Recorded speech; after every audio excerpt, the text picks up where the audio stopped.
maradt semmi, már csak a pénzem. Adjátok ide a fejeteket, mert nem kértem már régen.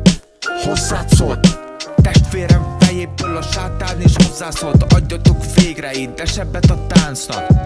Szépen lesz eszeveszett ára, meg drippelek. Steppelek a városban, a sorsom a fegyverem. Adjatok egy kis teret, ez párátlan. Tettem az páratlan, vagyon az az égen, a szekkeret párátlan tárakkal. Adjatok párakvát, szeded a peszcukrot, szedem a páratját társakkal. Szemem az a sztár, de köszönjük szépen, ha te lemaradtál. De most tényleg, ha futok, szesztereket kertelek. Emberem fegyvere, fegyvere. Mindig az a perc, a legszebb perc, mit meg nem áld az élet. Az a legszebb csók, mit el nem csókolunk.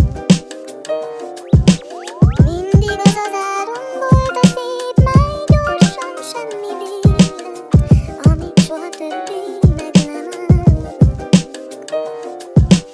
Elmentem érted a kukás autóval, a te szereped megtolni, mint kukát autóval. Mesztelen a véletlen, az utálatot toltam a testednek, s életnek tökálata voltam, mert rád szépen szedegetem már.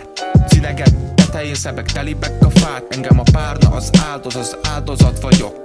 Testemben én lelkem, de én áldozat vagyok, mert ebben néztem. Sokat készítettem, néztem, megállítottam, na de észrevettem, magamban nézek. Falat készítettem, lakat észben, azt tárolom, azt én építettem, erre nézlek. Fejre vered a tárakat, ti össze-vissza néztek, az összes csak tárogat, ha elfogad. Gyere ide testvérem, mutasd meg, hogy járunk el ebben a megyében.